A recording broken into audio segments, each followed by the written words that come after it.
Crystals, what are they? No, seriously, look at all these amazing structures and forms. They're beautiful, they're powerful, and they're life. Crystals are the essence of life manifesting within the earth, the blossoms of the mineralogical portion of the earth.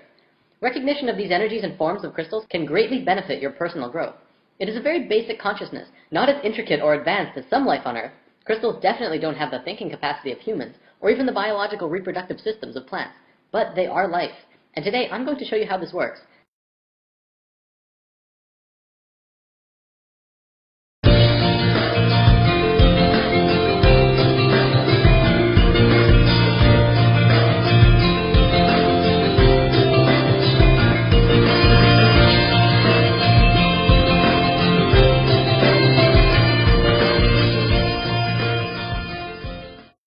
Crystals are defined as being a mineralogical body with a characteristic internal structure and enclosed by a symmetry of plane faces. They are, however, much more than that. We've discussed before that everything in the universe is a vibration, existing through many different frequencies at once. Our physical bodies are on this physical plane, but the sounds that we hear vibrate to a different frequency, as with smells and even thoughts. Crystals also vibrate to many frequencies at once. Health is the natural state of any form in the universe. Considering the vibrational existence of reality, health comes when the frequencies of anything are in balance and harmony with itself. When patterns of energy are disrupted, we experience a state which we know as disease, which is a body that's not at ease. The resistant, discordant energy patterning is responsible for every negative symptom we experience, everything from headache to cancer. Crystals and gemstones have a vibration that is free of resistant patterns. They are among some of the structures in the physical dimension which have the most balanced, cohesive, strong, and intentional frequencies. Their unchanging physical structure is a reflection of their innate energetic pattern of balance and strength, which are incorruptible. In the physical world, you pick up a crystal and feel it as something separate from you that you're just holding. But on higher frequencies, you're actually interacting with that stone energetically. This interaction then causes changes to your structure and psychology through your own energetic systems. It begins a process of rebalancing the energetic structure of your body, and in a sense, can help you heal. Now, consciousness is of course the determining factor of if you are going to be accepting of these new frequencies coming into your being through crystals. I'm not going to say crystals will heal you, because if you fight them and are non-receptive to these frequencies, you will continue to create the disharmony within yourself. Ultimately though, crystals can be used to retune your whole being back to a state of harmony and flow. Crystals have been used and revered since the dawning of civilization. In fact, the Christian Bible refers to crystals over 200 times.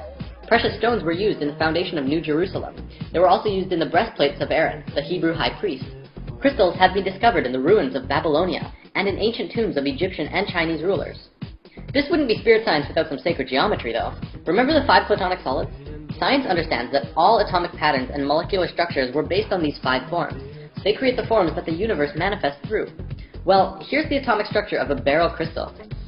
It's the flower of life, the creation pattern flowing through the structure of this crystal.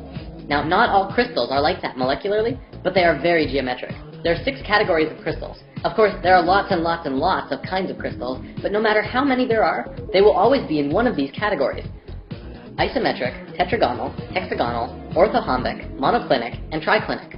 For the most part, all of these systems are derived from the hexahedron, also known as the cube. One of the biggest things about crystals is that they can transmit frequencies. From a metaphysical perspective, we can transmit thoughts and emotions through crystals, but scientifically, does that make sense? Would you believe it if I said that pretty much all of modern computing technology was based on the living element of crystals? Consider the radio. The first radio was a crystal set. They would cut a piece of quartz crystal and touch a wire to it. The frequencies transmitted through the crystal. The quartz! That's right. The molecular arrangement of quartz is very stable and has a measurable frequency, and because of this, it can be used in basic technology. Nobel Prize winner Marcel Vogel discovered that crystals can be reprogrammed as silicon chips in a computer, and can also be programmed with the energy of consciousness. He discovered that when a person uses a computer, thoughts are transmitted into the computer by pressing on a keyboard. That information is stored in silicon chips via the medium of electricity. Thought is a form of energy which can be given direction through what we call intention. He concluded, due to this discovery, that crystals could also be programmed without the need for electricity, by using just thoughts as the informational energy. Another interesting find is that quartz is composed of silicon and oxygen, a combination known to geologists as the building block of all minerals. The living element within crystals is silicon. Science found in the 50s that silicon shows the same principles of life as carbon. Exactly 1 octave down on the periodic table from carbon is silicon. Sponges deep in the ocean made from 100% silicon were also discovered, which shows that silicon life doesn't just work in theory, but they actually exist right here on this planet. But get this, The Earth's crust itself is made out of silicon. It's 25% silicon, but silicon bonds with just about everything. So the Earth's crust is actually roughly 80% silicon compound. We're literally floating out in the middle of space on a giant crystal ball. The term Mother Earth never had so much meaning as now, as we learn that the entire planet itself is a conscious, living being. She's aware of you and everything going on her body. The energies within crystals are universal. Therefore, when you connect with a mineral and are open to receiving what it has to offer, and begin to play creatively through your higher self, you can contact and synthesize the energies from which the entire universe is comprised. This is why crystals are so powerful, and why they must only be used to the highest consciousness of the individual. Right intention during the use of crystals further serves to connect your personal energy with that of the crystal kingdom, helping you get to a place of love, of light, and the good of all. Although each and every one of us has an infinite power of the universe within the self, we as humans always like having that support from something external from us. Every crystal form has its own individual energy and its own personality. Each can be used in unique ways to assist one in understanding the nature of existence, or moving forward on our own life path destiny as we're consciously experiencing it. I feel that right now, as people are waking up, we're becoming more and more aware of our ancient knowledge and wisdom. Part of that information that is returning to us is the nature of crystals. I see crystals as being very monumental in the evolution of humankind.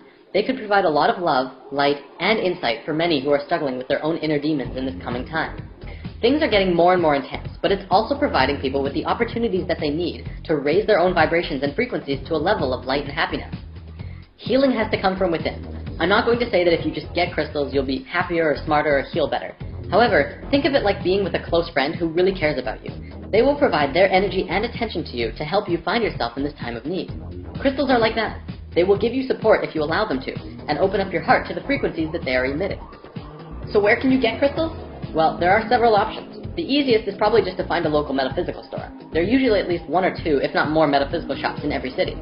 You can find tons of pocket stones, usually ranging from 50 cents to $2 or $3. Of course, the bigger and bigger crystals you get, the more expensive they become. If you're hunting for bigger gems to purify the frequencies in your house, it's always fun, and cheaper, to go gem mining. Some gem mines actually allow you to go in with a pickaxe and mine your own crystals, and others have sand and water mining as well. This is a really fun experience, and I highly recommend it for anyone who's exploring crystals. Also, I feel it's important to note that if you have crystals and you want to learn what they are, simply do a Google search for crystal properties. There are tons of sites on the web which provide information on the particular frequencies or personalities of crystals. Crystals and gemstones are one of the most powerful tools available for us in the physical dimension right now. And like all tools, the key to maximum utilization is to learn how to consciously implement the tool.